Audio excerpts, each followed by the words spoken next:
Hermanos, seguimos estudiando este hermoso libro de Hechos, nuestra historia.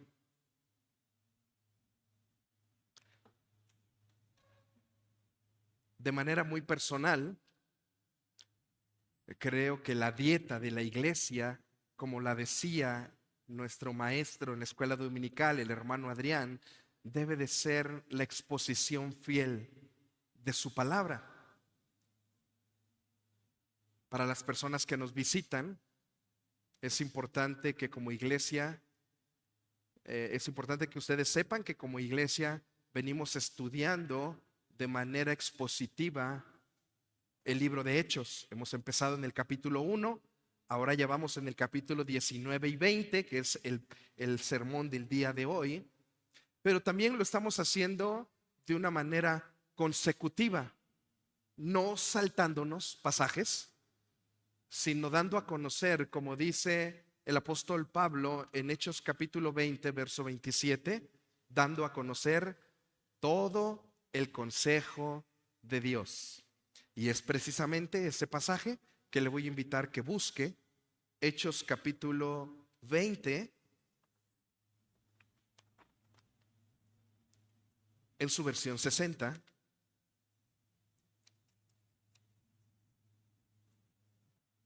Verso 27.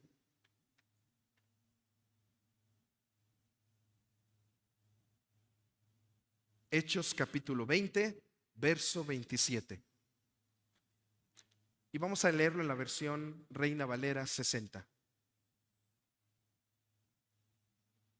Hago esta aclaración porque recuerden que los mensajes expositivos los estoy haciendo en la Nueva Biblia de las Américas, que va a estar en la pantalla, pero esta lectura lo haremos en la versión 60. Ahí en sus lugares, ¿lo tienen? Vamos a repetirlo 2 veces con su texto. Dice así la palabra de nuestro Dios: porque no he rehuido anunciaros todo el consejo de Dios. Hechos 20, 27. Una vez más. Por tanto, he rehuido anunciaros todo el consejo de Dios. Hechos 20, 27. Acompáñame a orar, por favor. Padre Santo, gracias, Señor, porque nos has permitido como iglesia dar a conocer todo tu consejo, Señor, en el libro de Hechos. Estamos casi por concluir, pero Padre Santo, te damos gracias porque durante estos hermosos meses nos has permitido compartir tu palabra y lo hemos tratado de hacer lo más fiel posible, Señor. Ayúdanos a seguir haciéndolo así. Te ruego que tu palabra sea hoy predicada y que mis hermanos puedan estar atentos a tu palabra, que tu Espíritu Santo hable a nuestra vida el día de hoy. En el nombre de Jesús. Amén.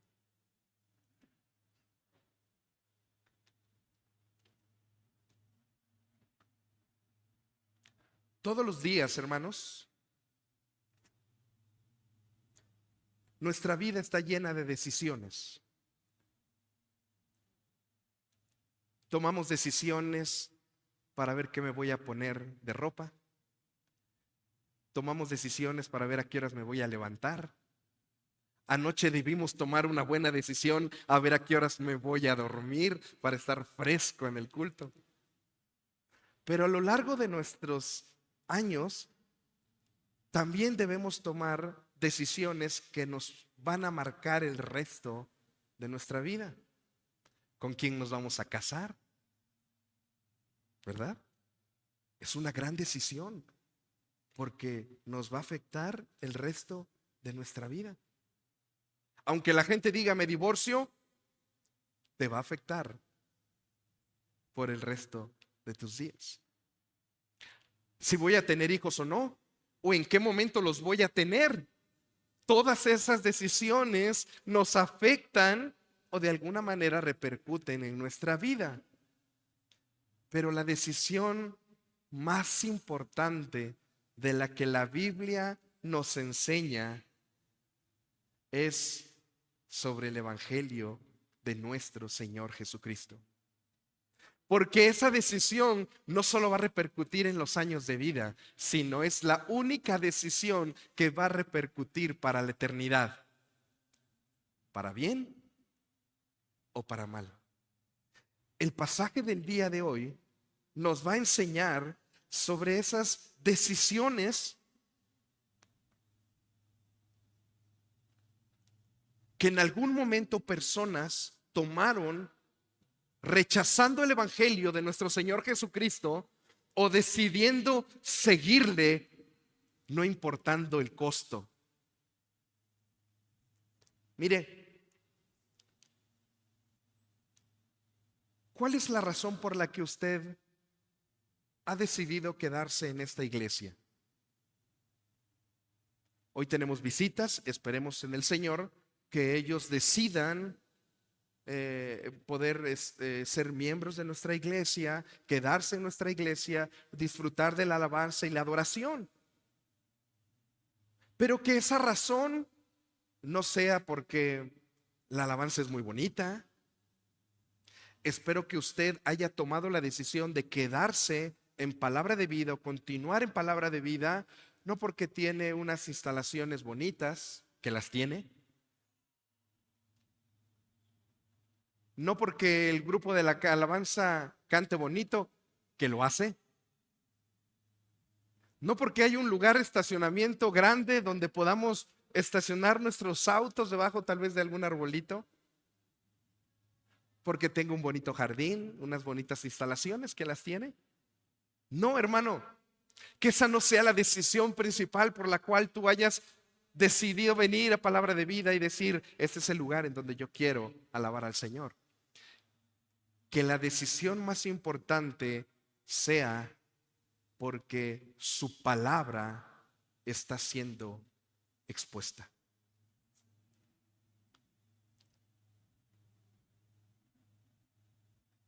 El apóstol Pablo inicia su tercer viaje misionero por Éfeso. El día de hoy vamos a estar viendo algunos aspectos importantes de ese tercer viaje misionero del apóstol Pablo por Éfeso. Recuerde que Éfeso era una ciudad igual que Atenas, igual que Corinto, plagada de idolatría. Al igual que Atenas y al igual que Corinto, Éfeso tenía su acrópolis. Recuerden lo que hemos estudiado, la acrópolis, una ciudad en lo alto con el templo a la diosa Diana o Artemisa. Una ciudad inmersa en la idolatría. Y ahí es donde el Señor manda al apóstol Pablo para llevar a cabo el inicio de su tercer viaje misionero. Acompáñeme, por favor, Hechos capítulo 19, verso 8 en adelante.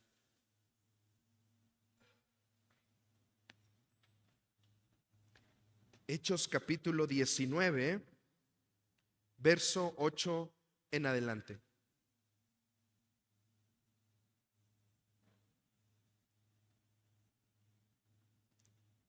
Si usted quiere seguir la lectura en la pantalla, recuerde que voy a estar usando la Nueva Biblia de las Américas. Dice el verso 8: Pablo entró en la sinagoga y por 3 meses continuos, hablando abiertamente, discutiendo y persuadiendo acerca del reino de Dios. Hermanos, lo hemos dicho muchas veces, el apóstol Pablo era una estrategia, venía a la sinagoga a compartir del evangelio primero a los judíos. Verso 9: pero cuando algunos se endurecieron y se volvieron desobedientes, hablando mal del camino ante la multitud, Pablo se apartó de ellos, llevándose a los discípulos, y discutía diariamente en la escuela de Tirano. Hermanos, este pasaje muestra cómo hubo ya una decisión. Una de esas decisiones fue rechazar el evangelio. No me interesa. Los judíos que estaban en ese lugar dijeron: esto que tú nos traes, Pablo, no es para nosotros, no me interesa. Una decisión: rechazar el evangelio. Pero lo interesante, hermanos, vea cómo dice que cuando hablan acerca del camino, dice, y se volvieron desobedientes hablando mal del camino. Note que la palabra camino viene con C mayúscula. No se refería al camino que iba de Atenas a Corinto o de Corinto a Éfeso. No, no, no. Se refiere a nuestro Señor Jesucristo. Por una referencia en Juan 14:6, que el Señor Jesús dijo, yo soy el camino. Y les empezaron a sus seguidores, les empezaron a decir los del camino. Porque si Jesús dijo, yo soy el camino, a ellos les empezaron a decir los del camino, es decir, los de Jesús. Por eso el pasaje con C mayúscula hace referencia a, y se volvieron desobedientes hablando mal de Jesús, hablando mal de la enseñanza que traía Pablo. Recuerde que Pablo, la enseñanza era, Cristo murió por tu pecado y Cristo resucitó al tercer día para darte vida eterna. Esa era la enseñanza del apóstol Pablo. Pero como lo rechazaron, hubo una decisión. Pablo tomó a los que sí habían tomado una decisión de seguir a Cristo. Vea cómo vamos a ver una decisión por rechazar y una decisión por seguir a Cristo. Pablo tomó a los que habían tomado la decisión de seguir a Cristo y se los había llevado a otro lado. ¿A dónde se los llevó? Dice el pasaje al final del verso 9, que a la escuela de Tirano. ¿Por qué se los llevó a otro lado? Porque le cerraron las puertas de la sinagoga. El lugar en donde Pablo enseñaba, le cerraron la puerta. ¿Pero qué cree? El Señor abrió otra puerta. El Señor abrió la puerta, una escuela de un famoso también maestro filósofo en aquel tiempo. Y vamos a ver que el apóstol Pablo estuvo predicando la palabra de Dios por 2 años. Mire, en la sinagoga solo se podía compartir la palabra una vez a la semana, el día sábado, porque en la semana las sinagogas funcionaban como escuelas para los judíos. Así que el día sábado era el único que se podía compartir la palabra de Dios. Tirano, al tener una escuela, el apóstol Pablo podía compartir la palabra de Dios todos los días. Esto me recuerda, vaya tantito al capítulo 18, perdón. Dele vuelta nada más a su hoja. Capítulo 18, verso 7. ¿Están conmigo? Hechos 18, verso 7. Dice, partiendo de allí, se fue a la casa de un hombre llamado Ticio Justo, que adoraba a Dios, cuya casa estaba junto a la sinagoga. Hermanos, ¿qué fue lo que pasó en Corinto? Los judíos les cerraron la puerta al evangelio, dijeron, no queremos saber nada del evangelio. ¿Y qué hizo el Señor? Abrió otra puerta. ¿Y a dónde creen? Al lado de la sinagoga. El Señor, hermanos, el Señor Jesucristo es el más interesado de que su palabra se esté enseñando y predicando. Por un lado se nos cierran las puertas y por el otro se abren las puertas al evangelio. Vamos a seguir en el pasaje. Regresemos, por favor, Hechos 19.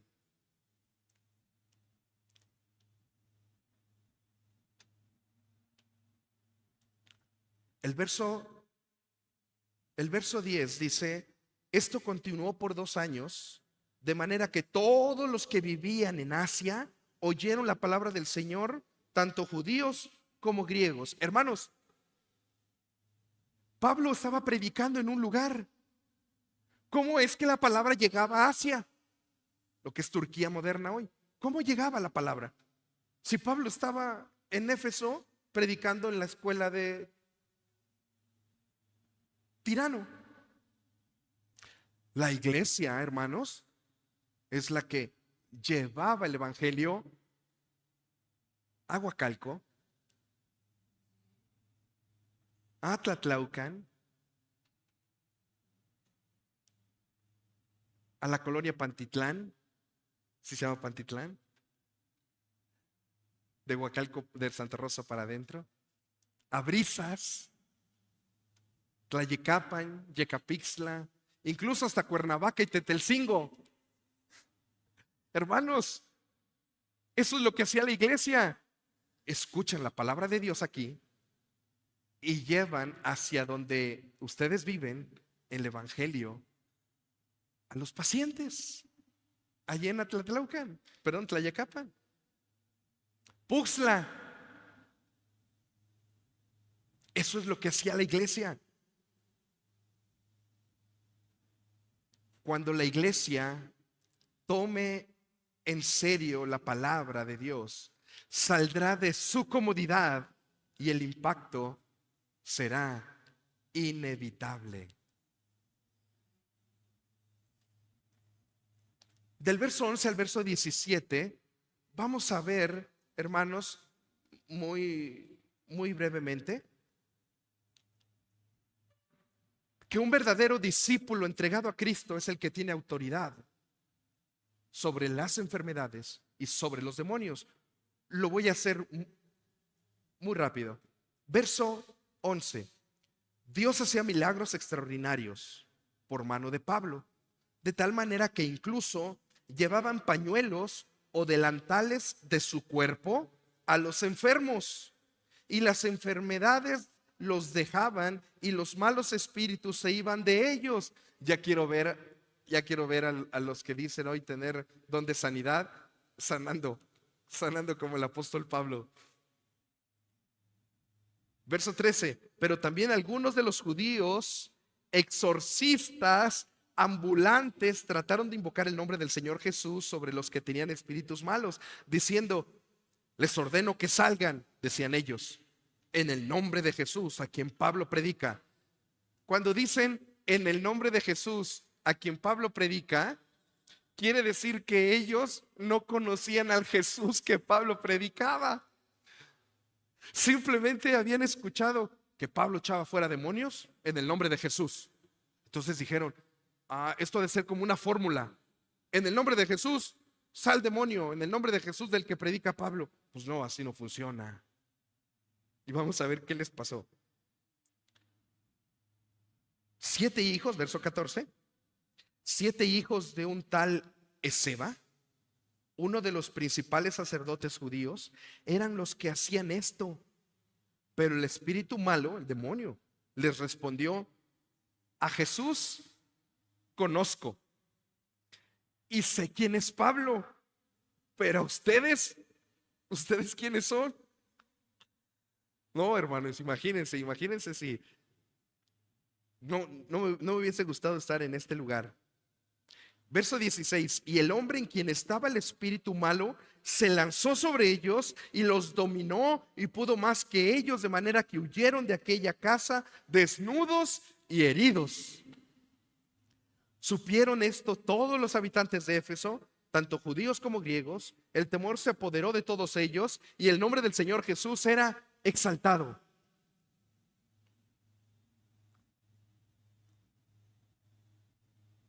Iglesia, la verdadera autoridad espiritual no radica en el tamaño del edificio, el número de asistentes, tampoco en lo bonito de la alabanza o incluso en la elocuencia de un buen predicador. La verdadera autoridad espiritual de una iglesia radica en la vida de santidad y obediencia a Cristo.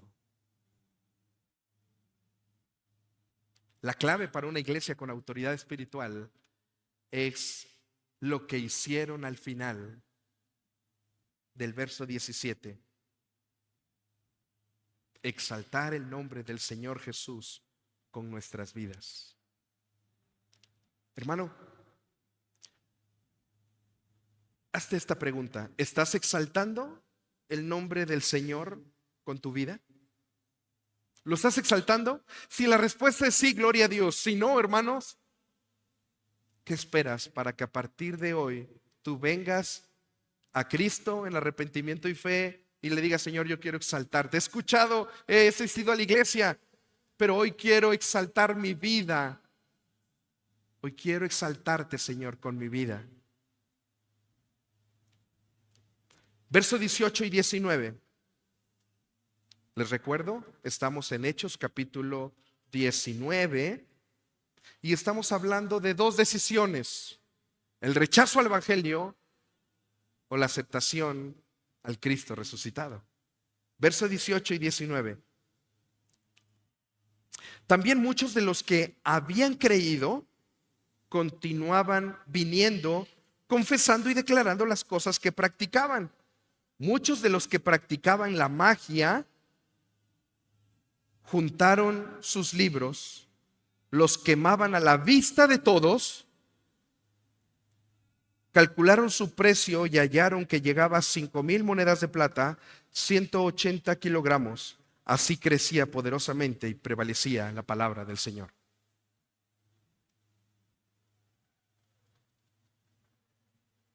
¿Cómo crecía y prevalecía la palabra del Señor? Cuando la iglesia muestra un arrepentimiento genuino, hermanos. ¿Qué quiere decir la palabra arrepentimiento?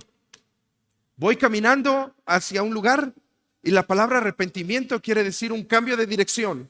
Vengo caminando, hermano. Si tú ya asistes a una iglesia, pero tu vida no está entregada completamente a Cristo, porque, recuerde, pude haber nacido en un hogar cristiano,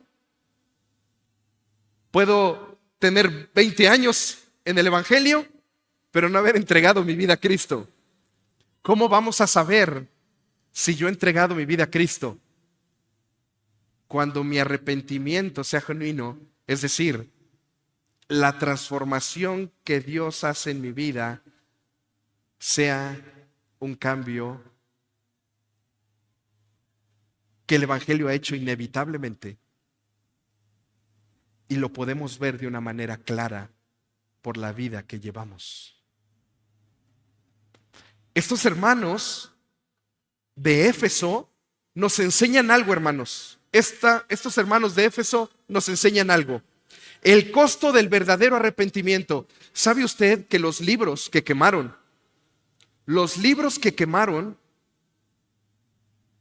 costaban alrededor de 137 años de trabajo de una persona que ganaba un dracma? Un dracma era lo que ganaba una persona en promedio diariamente. Una persona tendría que ganar, sin gastar, 137 años, si es que ganaba un dracma, para poder juntar lo que ellos juntaron de libros de brujería y hechicería, y los quemaron. ¿Cuántos de los que estamos aquí hubiese agarrado esos libros muy costosos y hubiese dicho: yo creo que mejor los vendo y le saco una ganancia y los llevo de ofrenda a la iglesia? ¿Cuántos de los que están aquí o estamos aquí hubiese dicho: bueno, no los voy a vender, pero los voy a regalar para alguien que los necesita? Yo ya no me voy a dedicar a la brujería, pero bueno, se lo voy a regalar a alguien que a lo mejor pues sí los necesita, porque son muy buenos libros. No, hermanos, ellos lo que hicieron es quemar los libros, no importando el costo de ellos. A los hermanos de la célula del martes, a los hermanos que nos visitan, los días martes tenemos célula a las 7 de la noche, aquí en Palabra de Vida, en las instalaciones aquí abajo. Y podemos analizar un poco más a fondo algunos pasajes. Y el día martes yo les decía: ¿cuál es tu libro que no has quemado? ¿Cuál es en tu vida aquel libro, aquella cosa que has traído, aquel hábito, aquella actitud que tú has traído del mundo y ya en Cristo no lo has quemado?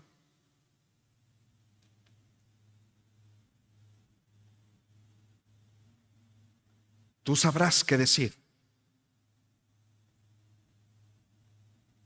El arrepentimiento genuino requiere romper hábitos del pasado, relaciones que nos están orillando a pecar,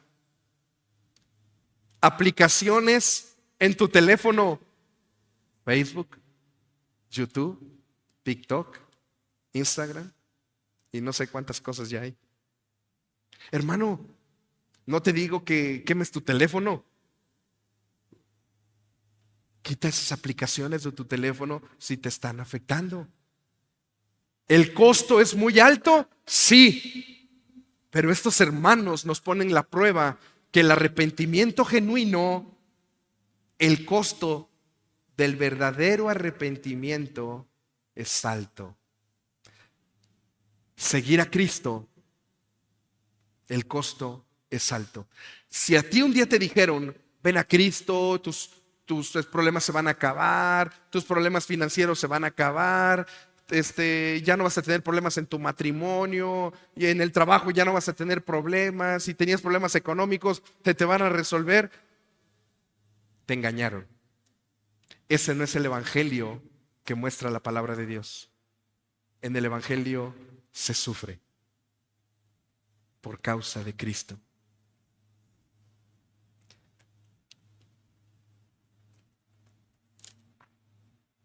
Vamos al siguiente pasaje. Verso 23 en adelante. Vamos a ver la historia de un hombre que estuvo dispuesto a mover todo Éfeso con tal de no perder su posición económica. Verso 23. Lo voy a leer de corrido y después voy a hacer algunos comentarios y aplicaciones. Por aquel tiempo, verso 23, se produjo un alboroto no pequeño por motivo del camino. El alboroto fue por el evangelio de Jesucristo.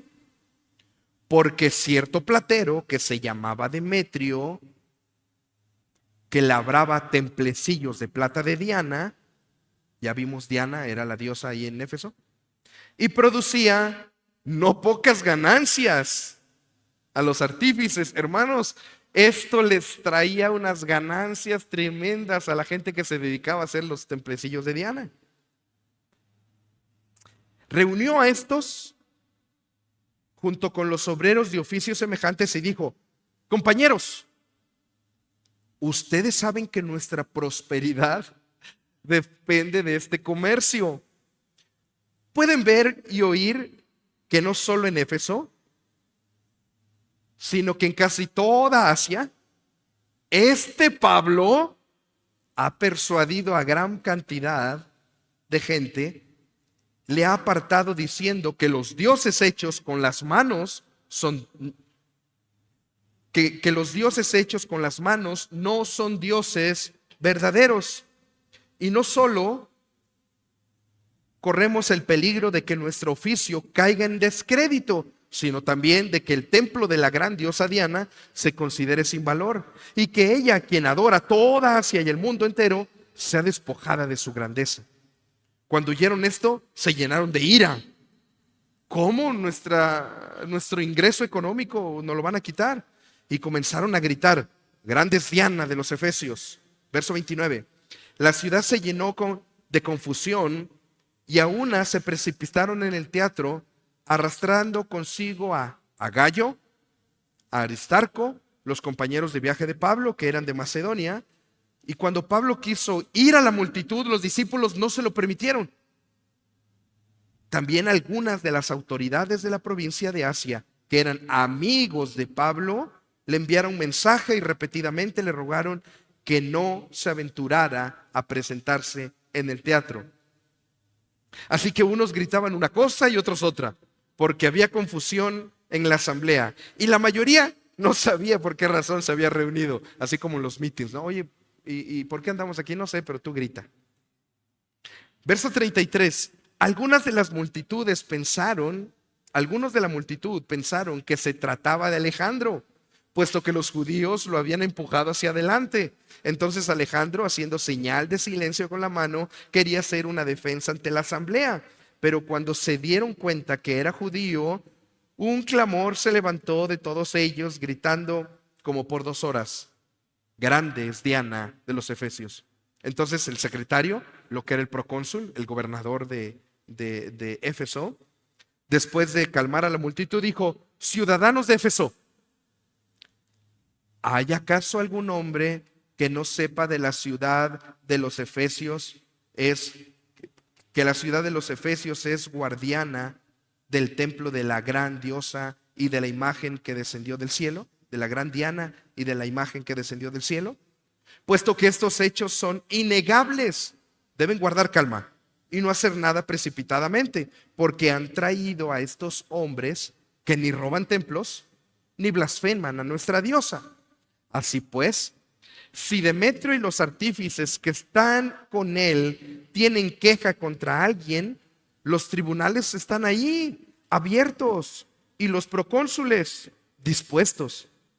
Presenten sus acusaciones unos contra otros, pero si demandan algo más que esto, se decidirá en asamblea legítima, porque ciertamente corremos peligro de ser acusados de crear problemas en relación con lo que aconteció hoy, ya que no existe causa justificada para esto, y por ello no podremos aplicar este alboroto. Y habiendo dicho esto, les dijo,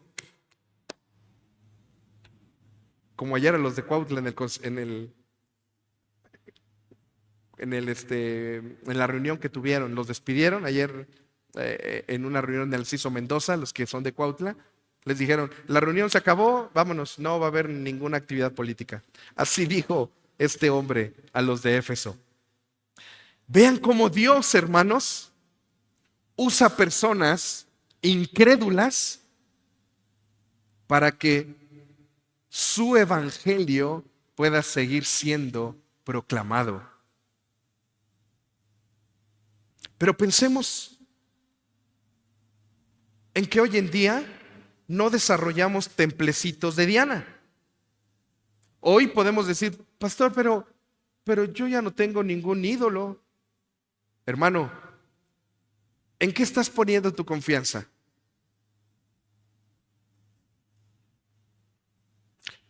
Aquello en lo que estás poniendo tu confianza está quitando el lugar de Cristo, porque solo es a Cristo en quien debemos confiar. ¿Estás poniendo tu confianza en que tienes una casa o 2 casas o 3 casas y las rentas y tienes ese ingreso económico? ¿Estás poniendo tu confianza en una abultada cuenta bancaria? Tal vez en un buen trabajo. O tal vez si eres jubilado, estás poniendo tu confianza en eso que el gobierno te está dando. Yo le digo a mi papá: papá, contigo ya perdió el gobierno, porque trabajaste 30 años, 28 años para el gobierno y ya llevas más de 30 recibiendo tu pensión. ¿En qué estás confiando? ¿En Cristo? Porque si no estás confiando en Cristo, tú y yo estamos siendo un Demetrio. Estamos confiando en que hay algo más que nos sustenta y no Cristo. Y por último, y no porque sea menos importante, sino porque está en el capítulo 20, allí del verso 7 en adelante, el apóstol Pablo sale de Éfeso y empieza su camino de regreso a Jerusalén.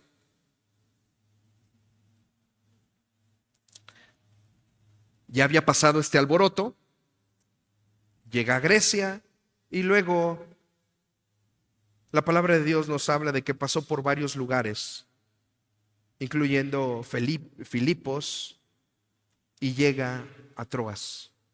Ahí se da el famoso pasaje de este joven que se cayó. No lo voy a explicar, todos lo sabemos, creo, todos lo sabemos. Estaba a la orilla de la ventana, hacía mucho calor, qué bueno que no hace mucho calor. Estaba a la orilla de la ventana, en donde entra más airecito. Las lámparas estaban encendidas, qué bueno que no encendieron las lámparas hoy.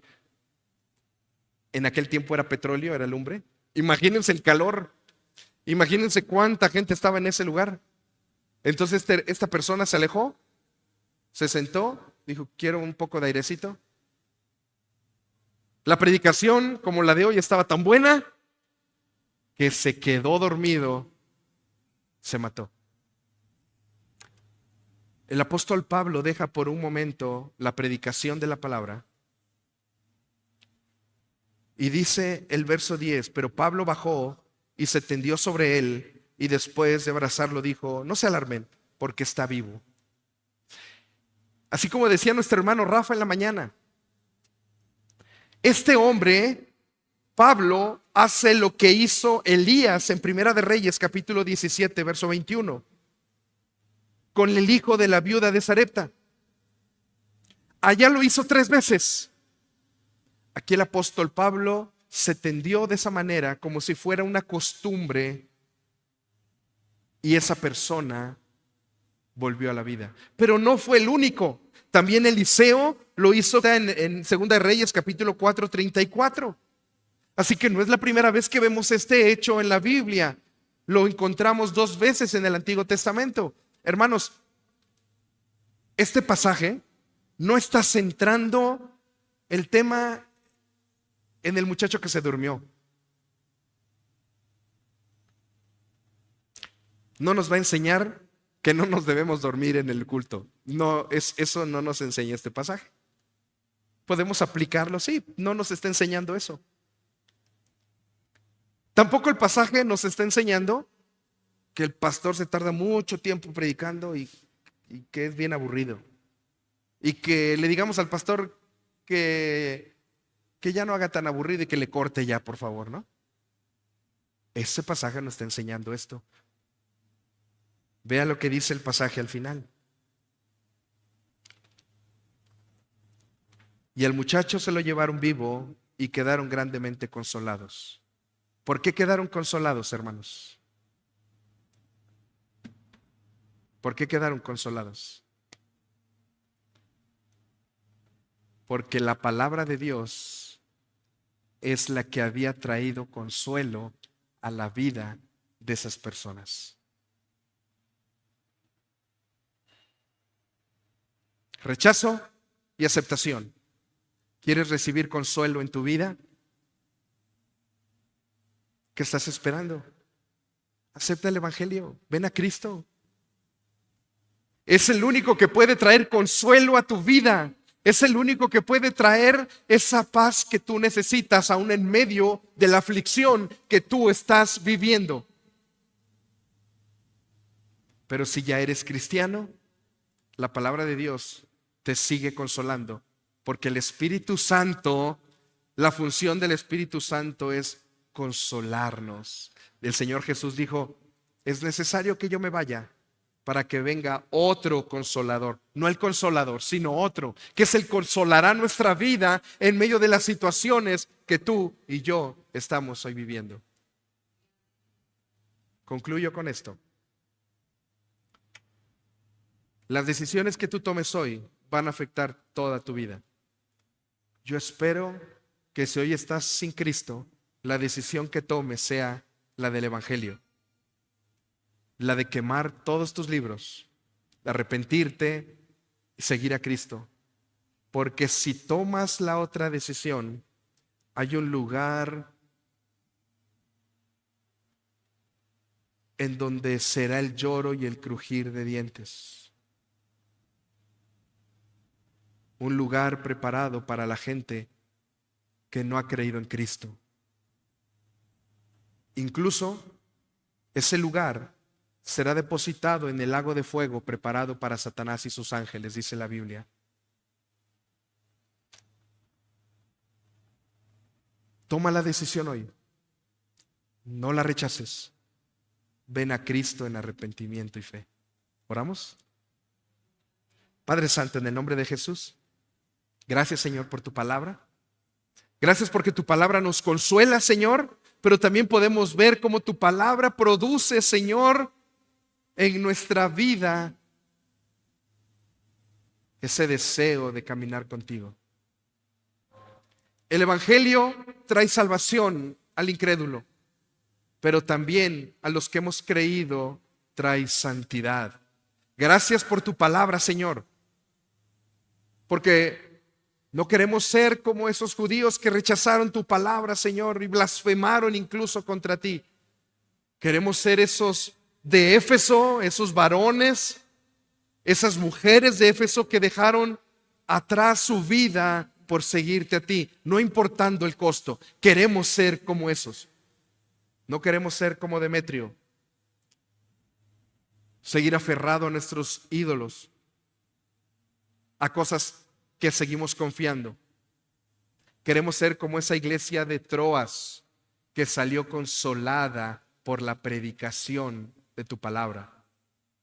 Una predicación extensa que duró desde la tarde hasta la madrugada por tu siervo. Y hoy queremos decirte, Señor, queremos ser edificados como iglesia por tu palabra. Consuélanos, Señor, pero también llama a nuestra atención. Exhórtanos, Señor, si hoy no hemos dejado esos libros que hemos traído y seguimos usando esos libros, esas cosas del pasado. Ayúdanos a quemarlas en el nombre de Jesús. Amén. Gracias por habernos acompañado. Esperamos que esta transmisión haya sido de gran bendición para tu vida y que Dios haya hablado a tu corazón. Te invitamos a ser parte de nuestra Iglesia Cristiana Palabra de Vida. Aquí encontrarás una familia en Cristo, dispuesta a caminar contigo en tu fe, y un lugar donde juntos crecemos en la palabra de Dios. Te esperamos en nuestra iglesia, ubicada en calle Diligencia sin número, en Lomas de Cocoyoc, Morelos. Cualquier duda, puedes contactarnos enviando un mensaje por WhatsApp al número 735-169-2383. Nos encantará conocerte personalmente. Te esperamos con los brazos abiertos. Que el amor y la paz de Dios te acompañen siempre.